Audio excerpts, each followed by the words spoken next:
बोल श्री गणेश भगवान की जय, उमापति महादेव की जय, श्री कृष्ण भगवान की जय। आज गीता जयंती है, एकादशी तिथि भी है।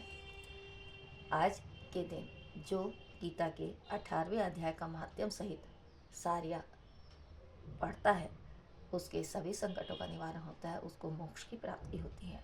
श्री हरि की जय। सुनिएगा। कृष्णाय वासुदेवाय हरे परमात्मने प्रणत क्लेश नाशाय गोविंदाय नमो नमः। कृष्णाय वासुदेवाय हरे परमात्मने प्रणत क्लेश नाशाय गोविंदाय नमो नमः। श्री कृष्णम श्री कृष्णम। श्रीमद् भागवत गीता के 18वें अध्याय का महत्व सुनिएगा। श्री पार्वती जी ने कहा, हे भगवान, आपने 17वें अध्याय का महत्व बतलाया, अब 18वें अध्याय का महत्व का वर्णन कीजिए।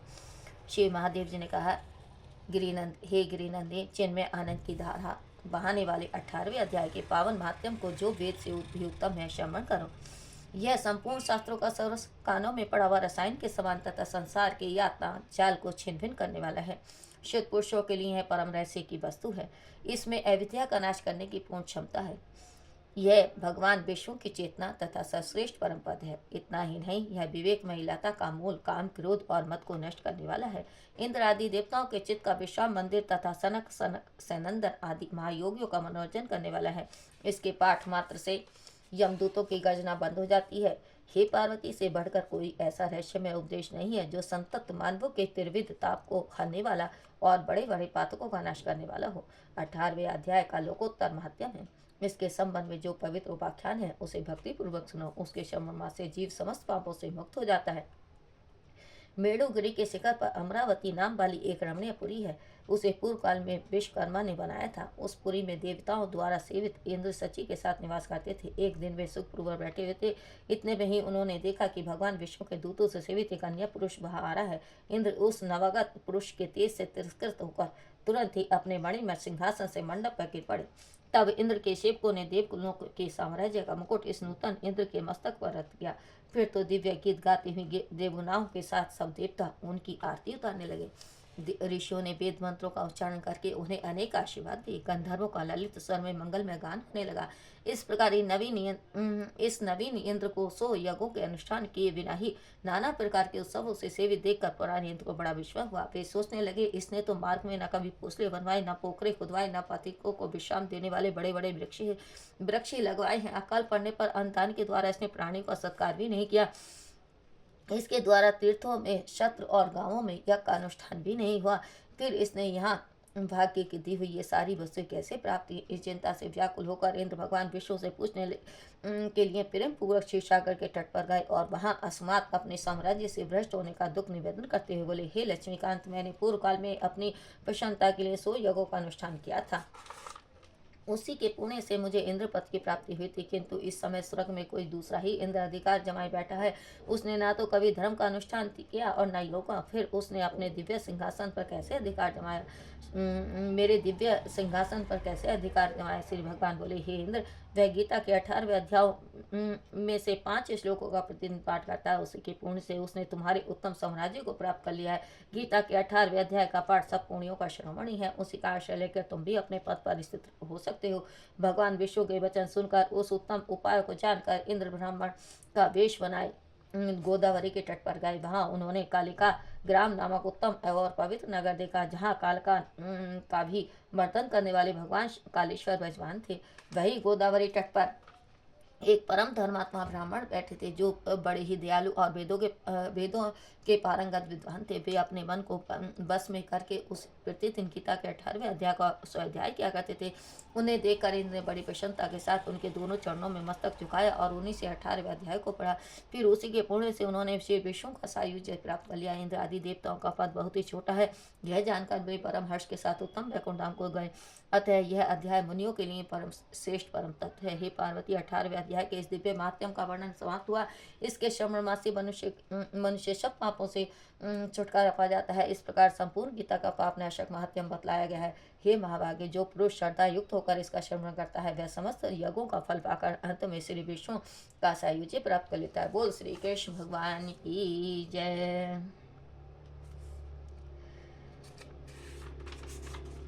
ओम श्री परमात्मे नमः। ओम श्री परमात्मे नमः। ओम श्री परमात्मे नमः। अब इसका 18वें अध्याय का सार सुनिएगा। उसके उपरांत अर्जुन बोले, हे महाभाव, हे अंतर्यामी, हे वासुदेव, मैं संन्यास और त्याग के तत्व को पटक पटक जानना चाहता हूँ। इस प्रकार अर्जुन के पूछने पर श्री कृष्ण भगवान बोले, हे अर्जुन, कितने ही पंडितजन तो कर्मों के त्याग को संन्यास जानते हैं और कितने ही विचार कुशल पुरुष सब कर्मों के फल को त्याग कहते हैं, तथा कई एक विद्वान ऐसे कहते हैं कि कर्म सभी दोष युक्त हैं, इसलिए त्यागने के योग्य हैं, और दूसरे विद्वान ऐसे कहते हैं कि यज्ञ, दान और तप कर्म त्यागने योग्य नहीं है। परंतु हे अर्जुन, उस त्याग के विषय में तू मेरे निश्चय को सुन। हे पुरुष श्रेष्ठ, वह त्याग सात्विक, राजस और तामस ऐसे तीनों प्रकार का ही कहा गया है, तथा यज्ञ, दान और तपों कर्म त्यागने के योग्य नहीं है, किंतु वह निसंदेह करना कर्तव्य है, क्योंकि यज्ञ, दान और तप यह तीनों ही बुद्धिमान पुरुषों को पवित्र करने वाले हैं। इसलिए हे पार्थ, यह यज्ञ, दान और तप रूप कर्म तथा और भी संपूर्ण श्रेष्ठ कर्म आसक्ति को और फल को त्याग कर अवश्य करने चाहिए, ऐसा मेरा निश्चय किया हुआ उत्तम मत है। और हे अर्जुन, नियत कर्म का त्याग करना योग्य नहीं है, इसलिए मोह से उसका त्याग करना तामस त्याग कहा गया है। यदि कोई मनुष्य जो कुछ कर्म है वह सभी दुख रूप है, ऐसे समझकर शारीरिक कलेश के भय से कर्मों का त्याग कर दे, तो वह पुरुष उस राजस को त्याग को करके भी त्याग के फल को प्राप्त नहीं होता है, अर्थात उसका वह त्याग करना व्यर्थ ही होता है। हे अर्जुन, करना कर्तव्य है, ऐसे समझकर ही जो शास्त्र विधि से नियुक्त किया हुआ कर्तव्य कर्म आसक्ति को और फल को त्याग कर किया जाता है, वही सात्विक त्याग माना जाता है। अर्थात कर्तव्य कर्मों को स्वभाव से न त्याग कर उसमें जो आसक्ति और फल का त्यागना है, वही सात्विक त्याग माना गया है। हे अर्जुन, जो पुरुष अकल्याणकारक कर्म से तो द्वेष नहीं करता और कल्याणकारक कर्म से आसक्त नहीं होता, वह शुद्ध सप्त गुण से युक्त हुआ पुरुष संचय रहित, ज्ञानवान और त्यागी है, क्योंकि देहधारी पुरुष के द्वारा संपूर्णता से सब कर्म त्यागे जाने को शक्य नहीं है। इससे जो पुरुष कर्मों के फल का त्यागी है वही त्यागी है, ऐसा कहा जाता है। सहकामी पुरुषों के कर्म का ही अच्छा, बुरा और मिला हुआ ऐसे 3 प्रकार का फल मरने के पश्चात भी होता है, और त्यागी पुरुषों के कर्मों का फल किसी काल में भी नहीं होता, क्योंकि उनके द्वारा होने वाले कर्म वास्तव में वे कर्म नहीं है। हे महाभाव, संपूर्ण कर्मों की सिद्धि के लिए अर्थात संपूर्ण कर्मों के सिद्ध होने से यह 5 हेतु सांख्य सिद्धांत में कहे गए हैं, उनको तू मेरे से भली प्रकार जान। हे अर्जुन, इस विषय में आधार और कर्ता और न्यारी न्यारी करण और नाना प्रकार की न्यारी न्यारी चेष्टा एवं वैसे ही 5वां हेतु देव कहा गया है, क्योंकि मनुष्य मन, वाणी और शरीर से शास्त्र के अनुसार अथवा विपरीत भी जो कुछ कर्म आरंभ करता है, उसके ये 5 कारण है। परंतु ऐसा होने पर भी जो पुरुष अशुद्ध बुद्धि होने के कारण उस विषय में केवल शुद्ध स्वरूप आत्मा को करता देखता है, वह मलिन बुद्धि वाला अज्ञानी यथार्थ नहीं देखता। हे अर्जुन, जिस पुरुष के अंतःकरण में मैं करता हूँ ऐसा भाव नहीं है, और जिसकी बुद्धि संसारिक पदार्थों में और संपूर्ण कर्मों में लिपायमान नहीं होती, वह पुरुष इन सब लोगों को मारकर भी वास्तव में न तो मरता है और न ही पाप से बनता है। हे भरत, ज्ञाता, ज्ञान और ज्ञेय ये तीनों तो कर्म के प्रेरक हैं। इन तीनों के संयोग से तो कर्म में प्रवृत्त होने की इच्छा उत्पन्न होती है, और कर्ता, करण और क्रिया यह तीनों कर्म के संग्रह हैं, अर्थात इन तीनों के संयोग से कर्म बनता है। उन सब में ज्ञान और कर्म तथा कर्ता भी गुणों के भेद से सांख्य शास्त्र में 3 प्रकार के गए हैं, उनको भी तू मेरे से भली प्रकार जान। सुन हे अर्जुन, जिस ज्ञान से मनुष्य पृथक पृथक सब भूतों में एक अविनाशी परमात्म भाव को विभाग रहित संभाव से स्थित देखता है, उस ज्ञान को तू सात्विक जान। और जो ज्ञान अर्थात जिस ज्ञान के द्वारा मनुष्य संपूर्ण भूतों में भिन्न भिन्न प्रकार के अनेक भावों को न्यारा न्यारा करके जानता है, उस ज्ञान को तू राजस जान। और जो ज्ञान एक कार्य रूप शरीर में ही संपूर्णता के सदृश आसक्त है, अर्थात जिस विपरीत ज्ञान के द्वारा मनुष्य एक क्षणभंगुर नाशवान शरीर को ही आत्मा मानकर उसमें सरसों की भांति आसक्त रहता है, तथा जो बिना युक्ति वाला तत्व अर्थ से रहित और तुच्छ है, वह ज्ञान तामस कहा गया है। हे अर्जुन, जो कर्म शास्त्र विधि से नियुक्त किया हुआ है और कर्तापन के अभिमान से रहित फल को न चाहने वाला पुरुष द्वारा बिना राग द्वेष से किया हुआ है, वह कर्म सात्विक कहा जाता है। और जो कर्म बहुत परिश्रम से युक्त है तथा फल को चाहने वाले और अहंकार युक्त पुरुषों द्वारा किया जाता है, वह कर्म राजस कहा गया है। तथा जो कर्म परिणाम, हानि, हिंसा और सामर्थ्य को न विचार कर केवल अज्ञान से आरंभ किया जाता है, वह कर्म तामस कहा जाता है। हे अर्जुन, जो कर्ता आसक्ति से रहित और अहंकार के वचन न बोलने वाला, धैर्य और उत्साह से युक्त, कार्य के सिद्ध होने और न होने में हर्ष शोक आदि विकारों से रहित है, वह कर्ता तो सात्विक कहा जाता है। और जो आसक्ति से युक्त कर्मों के फल को चाहने वाला और लोभी है तथा दूसरों को कष्ट देने के स्वभाव वाला अशुद्धाचारी और हर शोक से लिपायमान है, वह कर्ता राजस कहा गया है। और जो विक्षेप युक्त चित्त वाला, शिक्षा से रहित, घमंडी, धूर्त और दूसरे की आजीविका का नाशक एवं शोक करने के स्वभाव वाला आलसी और दीसूत्री है, वह कर्ता तामस कहा जाता है। हे अर्जुन, तू बुद्धि का और धारण शक्ति का भी गुणों के कारण 3 प्रकार का भेद संपूर्णता से विभाग पूर्वक मेरे से कहा हुआ सुन। हे पार्थ, प्रवृत्ति मार्ग और निवृत्ति मार्ग को तथा कर्तव्य और अकर्तव्य को एवं भय और अभय को तथा बंधन और मोक्ष को जो जिस बुद्धि तत्व से जानती है, वह बुद्धि तो सात्विक ही है। हे पार्थ, जिस बुद्धि के द्वारा मनुष्य धर्म और अधर्म को तथा कर्तव्य अकर्तव्य को भी यथार्थ नहीं जानता, वह बुद्धि राजी है। और हे अर्जुन, जो तमोगुण से आवृत हुई बुद्धि अधर्म को धर्म ऐसा मानती है और तथा और भी संपूर्ण अर्थों को विपरीत ही मानती है, वह बुद्धि तामसी है। हे पार्थ, ध्यान योग के द्वारा जिस अव्याभिचारिणी धारणा से मनुष्य मन, प्राण और इंद्रियों की क्रियाओं को धारण करता है, वह धारणा तो सात्विक ही है। और हे प्रतापुत्र अर्जुन, फल की इच्छा वाला मनुष्य अति आसक्ति से जिस धारणा के द्वारा धर्म, अर्थ और कामों को धारण करता है, वह धारणा तरासी है। तथा हे पार्थ, दुष्ट बुद्धि वाला मनुष्य जिस धारणा के द्वारा निंदा, भय, चिंता और दुख को एवं उन्मत्तता को भी नहीं छोड़ता अथवा धारण किए रहता है, वह धारणा तामसी है। हे अर्जुन, अब सुख भी तो 3 प्रकार का मेरे से सुन। हे वरश्रेष्ठ, जिस सुख में साधक पुरुष भजन, ध्यान और सेवा के अभ्यास से रमण करता है, वह दुखों के अंत को प्राप्त होता है। वह सुख प्रथम साधन के आरंभ काल में यद्यपि वृक्ष के सदृश भासता है, परंतु परिणाम में अमृत के तुल्य है। इसलिए जो भगवत विषयक बुद्धि के प्रसाद से उत्पन्न हुआ सुख है, वह सात्विक कहा गया है। और जो सुख विषय और इंद्रियों के सहयोग से होता है, वह यद्यपि भोग काल में अमृत के सदृश भासता है, परंतु परिणाम में विष के सदृश है, इसलिए वह सुख राजस कहा गया है। तथा जो सुख भोग काल में और परिणाम में भी आत्मा को मोहने वाला है, वह निद्रा, आलस्य और प्रमाद से उत्पन्न हुआ सुख तामस कहा गया है। और हे अर्जुन, पृथ्वी में या स्वर्ग में अथवा देवताओं में ऐसा कोई भी प्राणी नहीं है जो कि इन प्रकृति से उत्पन्न हुए तीनों गुणों से रहित हो, क्योंकि यावन मात्र सर्व जगत त्रिगुणमयी माया का ही विकार है। इसलिए हे परम तत्व, ब्राह्मण, क्षत्रिय और वैश्यों के तथा शूद्रों के भी कर्म स्वभाव से ही उत्पन्न हुए गुणों करके विभक्त किए गए हैं, अर्थात पूर्वकृत कर्मों के संस्कार रूप स्वभाव से उत्पन्न हुए गुणों के अनुसार विभक्त किए गए हैं। उनमें अंतःकरण का निग्रह, इंद्रियों का दमन, भार भीतर की शुद्धि, धर्म के लिए कष्ट सहन करना और क्षमा भाव, मन एवं इंद्रियां और शरीर की सरलता, आस्तिक बुद्धि, शास्त्र विषयक ज्ञान और परमात्म तत्व का अनुभव भी ये तो ब्राह्मण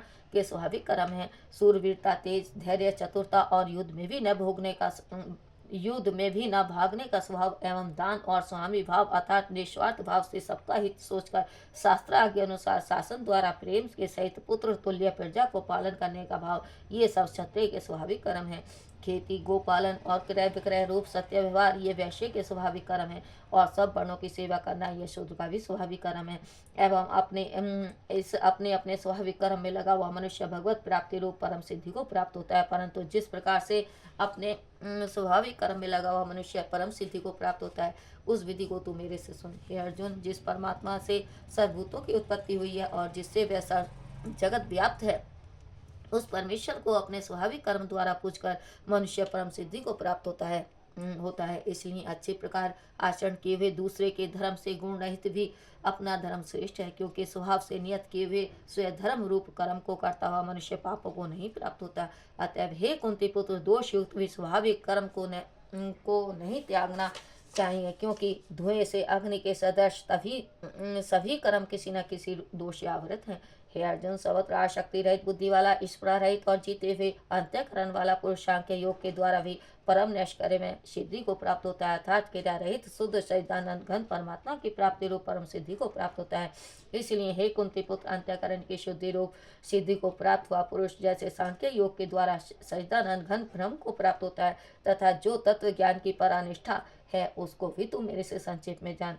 हे अर्जुन, विशुद्ध बुद्धि से युक्त, एकांत और शुद्ध देश का सेवन करने वाला तथा मिताहारी, जीते हुए मन, वाणी, शरीर वाला और दृढ़ वैराग्यों को भली प्रकार प्राप्त हुआ पुरुष निरंतर ध्यान योग के परायण हुआ, सात्विक धारणा से अंतःकरण को बस में करके और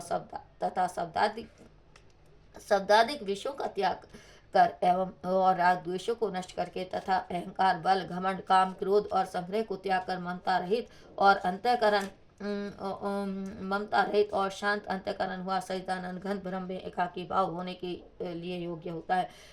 फिर वह सच्चिदानंद ब्रह्म में एकाकी भाव से स्थित हुआ प्रसन्नचित्त वाला पुरुष न तो किसी वस्तु के लिए शोक करता है और न किसी की आकांक्षा ही करता है, एवं सब भूतों में समभाव हुआ मेरी पराभक्ति को प्राप्त होता है। उस पराभक्ति के द्वारा मेरे को तत् से भली प्रकार जानता है कि मैं जो और जिस प्रभाव वाला हूँ तथा उस भक्ति से मेरे को तत् से जानकर तत्काल ही मेरे शरीर में प्रवेश हो जाता है, अर्थात अन्य भाव से मेरे को प्राप्त हो जाता है। फिर उसकी दृष्टि में मुझ वासुदेव के सिवा और कुछ भी नहीं रहता। मेरे परायण हुआ निष्काम कर्म योगी तो संपूर्ण कर्मों को सदा करता हुआ भी मेरी कृपा से सनातन अविनाशी परम पद को प्राप्त हो जाता है। इसलिए हे अर्जुन, तू सब कर्मों को मन से मेरे में अर्पण करके मेरे प्राण हुआ समतत्व बुद्धि रूप निष्काम कर्म योग का अवलंबन करके निरंतर मेरे में चित्त वाला हो। इस प्रकार तू मेरे में निरंतर मन वाला हुआ मेरी कृपा से जन्म मृत्यु आदि के सब संकटों को अनायास ही तर जाएगा, और यदि अहंकार के कारण मेरे वचनों को नहीं सुनेगा तो नष्ट हो जाएगा, अर्थात परमार्थ से भ्रष्ट हो जाएगा। जो तू अहंकार को अवलंबन करके ऐसा मानता है कि मैं युद्ध नहीं करूंगा, तो यह तेरा निश्चय मिथ्या है, क्योंकि क्षत्रियपन का स्वभाव तेरे को जबरदस्ती युद्ध में लगा देगा। हे अर्जुन, जिस कर्म को तू मोह से नहीं करना चाहता उसको भी अपने पूर्वकृत स्वाभाविक कर्म से बंधा हुआ परवश होकर करेगा, क्योंकि हे अर्जुन, शरीर रूप यंत्र में आरूढ़ हुए संपूर्ण प्राणियों को अंतर्यामी परमेश्वर अपनी माया से उनके कर्मों के अनुसार भरमाता हुआ सब भूत प्राणियों के हृदय में स्थित है। इसलिए हे भरत, सब प्राण सब प्रकार से उस परमेश्वर की ही अनन्य शरण को प्राप्त हो, और उस परमात्मा की कृपा से ही परम शांति को और सनातन परम धाम को प्राप्त होगा। इस प्रकार यह गोपनीय से भी अति गोपनीय ज्ञान मैंने तेरे लिए कहा। इस रहस्य युक्त ज्ञान को संपूर्णता से अच्छे प्रकार विचार के फिर तू जैसा चाहता है वैसा ही कर, अर्थात जैसी तेरी इच्छा हो वैसे ही कर। इतना कहने पर भी अर्जुन का कोई उत्तर नहीं मिलने के कारण श्री कृष्ण भगवान फिर बोले, हे अर्जुन, संपूर्ण गोपनीयों से भी अति गोपनीय मेरे परम रक्षक वचन को तू फिर भी सुन, क्योंकि तू मेरा अतिशय प्रिय है। इससे यह परम हितकारक वचन मैं तेरे लिए कहूँगा।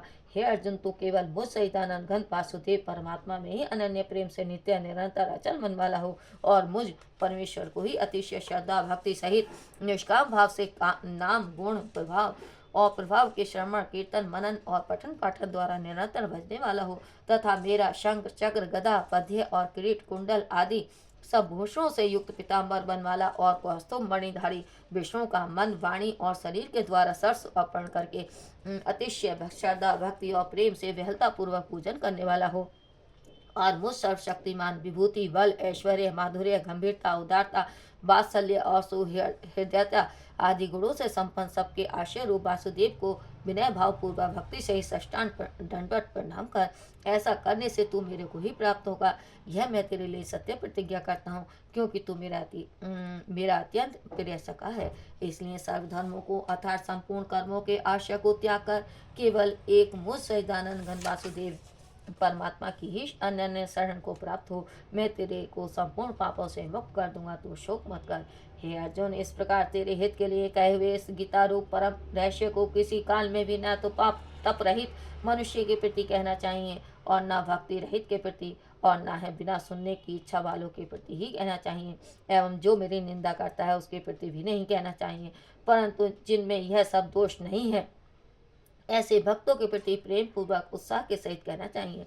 क्योंकि जो पुरुष मेरे में परम प्रेम करके इस परम रहस्य युक्त गीता शास्त्र को मेरे भक्तों में कहेगा, अर्थात निष्काम भाव से प्रेम पूर्वक मेरे भक्त को पढ़ावेगा या अर्थ की व्याख्या द्वारा इसका प्रचार करेगा, वह निसंदेह मेरे को ही प्राप्त होगा, और न तो उससे बढ़कर मेरा अतिशय प्रिय कार्य करने वाला मनुष्यों में कोई है, और न उससे बढ़कर मेरा अत्यंत प्यारा पृथ्वी में कोई दूसरा होगा। तथा हे अर्जुन, जो पुरुष इस धर्म में हम दोनों के संवाद रूप गीता शास्त्र को पढ़ेगा अर्थात नित्य पाठ करेगा, उसके द्वारा मैं ज्ञान यज्ञ से पूजित होऊंगा, ऐसा मेरा मत है। जो पुरुष श्रद्धा युक्त और दोष दृष्टि से रहित हुआ इस गीता शास्त्र का श्रवण मात्र भी करेगा, वह भी पापों से मुक्त हुआ उत्तम कर्म करने वालों के श्रेष्ठ लोगों को प्राप्त होगा। इस प्रकार गीता का महात्म्य कहकर भगवान श्री कृष्णचंद्र आनंद करने अर्जुन से पूछा, हे पार्थ, क्या यह मेरा वचन तूने एकाग्र चित्त से श्रवण किया और हे धनंजय, क्या तेरा अज्ञान से उत्पन्न हुआ मोह नष्ट हुआ? इस प्रकार भगवान के पूछने पर अर्जुन बोले, हे अच्युत, आपकी कृपा से मेरा मोह नष्ट हो गया और मुझे स्मृति प्राप्त हुई है, इसलिए मैं संशय रहित हुआ स्थित हूँ और आपकी आज्ञा का पालन करूँगा। उसके उपरांत संजय बोले, हे राजन, इस प्रकार मैंने श्री वासुदेव और महात्मा अर्जुन के इस अद्भुत रहस्य युक्त और रोमांचकारक संवाद को सुना। कैसे कि श्री व्यास जी की कृपा से दिव्य दृष्टि द्वारा मैंने इस परम रहस्य युक्त गोपनीय योग को साक्षात कहते हुए स्वयं योगेश्वर श्री कृष्ण भगवान से सुना है। इसलिए हे राजन, श्री कृष्ण भगवान और अर्जुन के इस रहस्य युक्त कल्याणकारक और अद्भुत संवाद को पुनः पुनः स्मरण करके मैं बारंबार हर्षित होता हूँ तथा हे राजन, श्री हरि के उस अति अद्भुत रूप को भी मैं पुनः पुनः स्मरण करके अपने चित्त में महान आश्चर्य होता हूँ और मैं बारंबार हर्षित होता हूँ।